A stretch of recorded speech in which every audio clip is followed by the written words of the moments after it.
Mañana también, ¿eh? Ayer Cristina Fernández de Kirchner, en uno de los momentos de su clase magistral. No me sale. Es que no le digan clase magistral, es una sarta de gritos Es cierto. altisonante. En un claustro universitario, por lo general, siempre se le dice al disertante en una clase magistral que no grite, ¿no? Totalmente. Obvio. Jamás. ¿No? ¿No es cierto, Willy? Sí, sí. No entra el conocimiento. Bueno, la señora a los gritos. En un momento decía esto.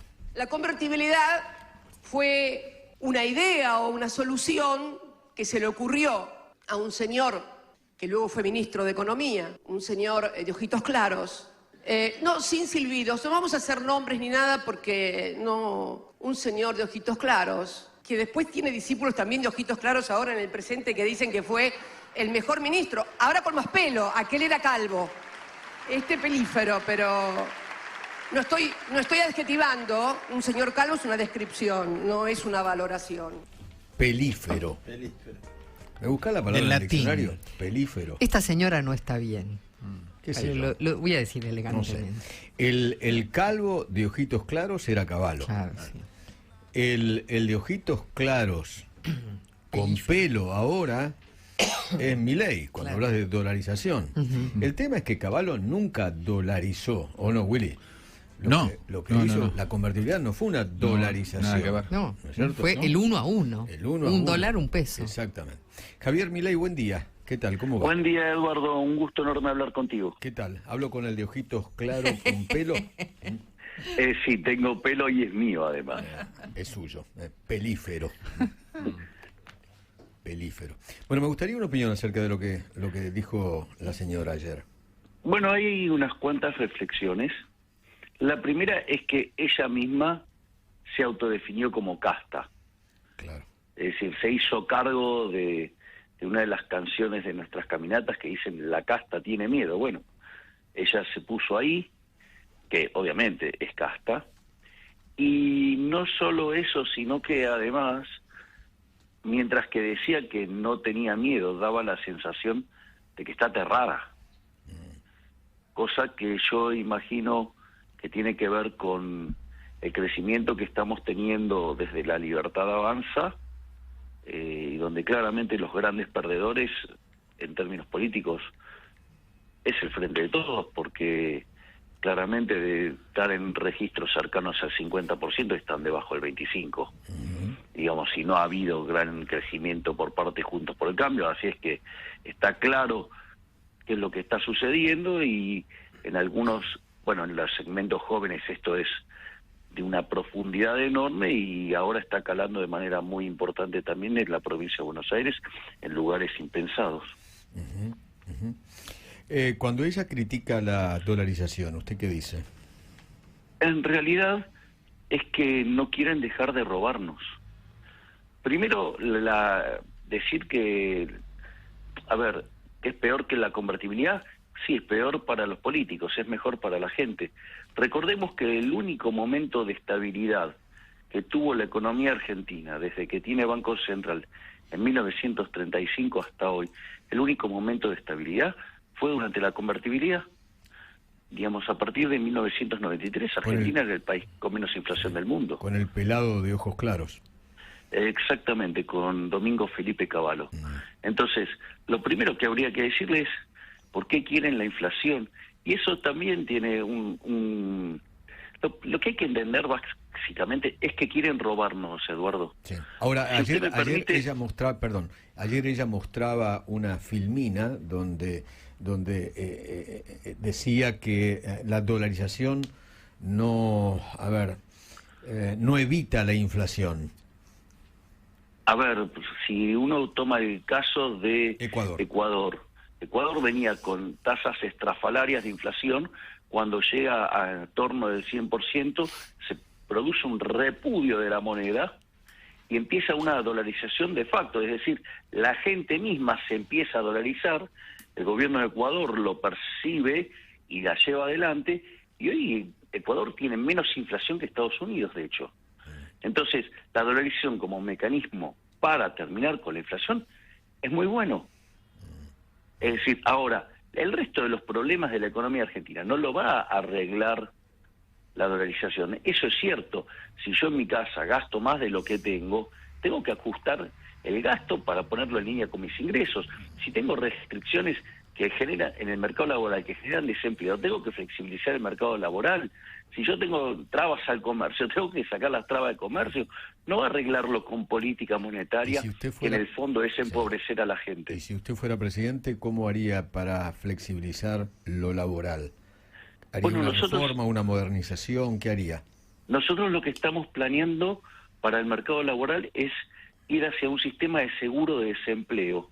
Es una versión como lo que tiene la construcción, el gremio de la construcción, que también funciona acá mismo en Argentina, y de esa manera ir a un sistema que permite que cuando uno se queda sin trabajo, está asegurado, y entonces no se distorsiona la señal de precios y se pueden crear mucho más puestos de trabajo. Fíjese, Eduardo, hoy tenemos 6 millones de personas en el mercado formal y tenemos 8 millones en el informal. Es decir, por ejemplo, esto permitiría ampliar el mercado laboral privado de 6 millones a 14 millones. Entonces, y eso sería un gran beneficio no solo para los argentinos de bien y ingresando en el mercado, las empresas podrían contratar más tranquilamente sin que contratar a un empleado sea hipotecar la empresa, y eso además, por ejemplo, tiene efectos colaterales como impactar positivamente en el sistema de previsión, social, o sea, el sistema jubilatorio, porque mejora la relación entre aportantes y pasivos. O sea, usted utilizaría el sistema que hoy utiliza la UOCRA, uno de los gremios más importantes del país. Sí, perfeccionado en lugar de que esos aportes vayan a un depósito bancario simple. A un seguro.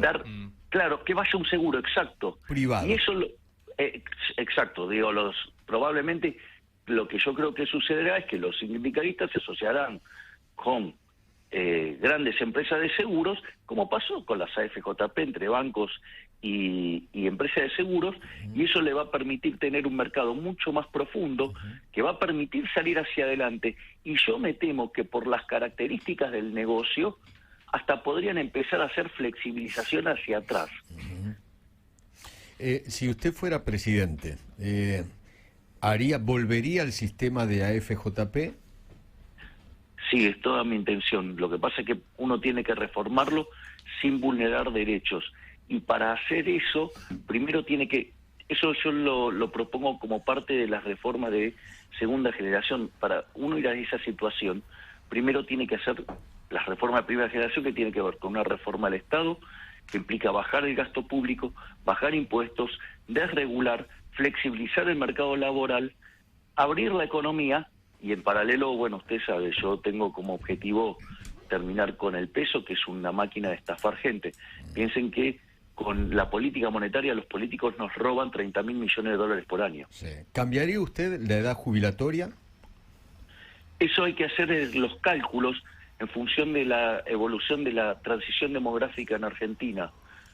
Porque ahí, básicamente, el core tiene que ver con la relación entre los que aportan, sí, los pasivos, sí, y lo que tiene que ver con cómo va evolucionando la población y cómo, y algo muy importante, porque si yo voy a estar modificando el mercado laboral, es muy probable que la PA en Argentina, o sea, la población económicamente activa, la población que entra al mercado, varíe sustancialmente. Entonces, ese número, hasta que uno no acomoda el resto de las reformas, no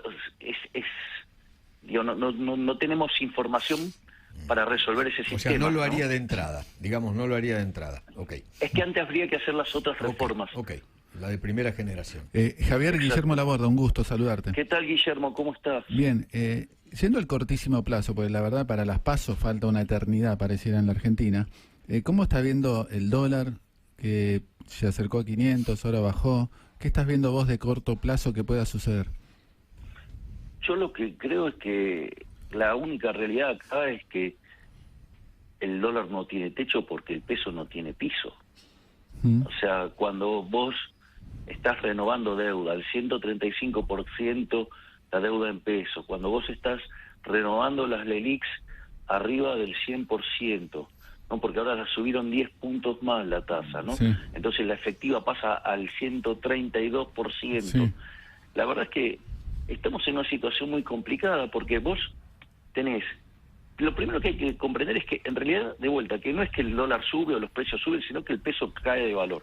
Eso es porque hay un exceso de oferta brutal, ya sea por los 16 puntos de PBI que se emitieron en los 3 primeros años, por lo que emitís hoy, por el déficit presente y los problemas que tenés en el mercado de deuda en pesos, y esta es la parte más complicada, que es lo que genera el déficit fiscal. Argentina va camino a un déficit fiscal de 10 puntos. Ahora, 14 es por el Estado, 4 son del Estado y 6 salen del Banco Central con el cuasi fiscal. Y hoy la relación de pasivos remunerados contra la base monetaria está en niveles más altos que los que teníamos en la previa de la hiper. Sí, 2,5. Por lo tanto, claro, bueno, por eso, sí, pero fíjate, con una tasa del 135, para redondearlo, está claro que eso, digo, se va a duplicar. Entonces, digo, veo que hay una situación monetaria muy compleja por lo pasado, por lo presente y por lo que vendrá. Por lo tanto, yo estoy convencido que en algún momento, cuando esto estalle, van a venir de rodillas los delincuentes de la casta política a pedirme que dolarice. Javier, muchísimas gracias, ¿eh? Seguramente vamos a tener mucho tiempo para charlar en toda la campaña. Por favor, muchísimas gracias a todos ustedes y que tengan un buen fin de semana. Chao.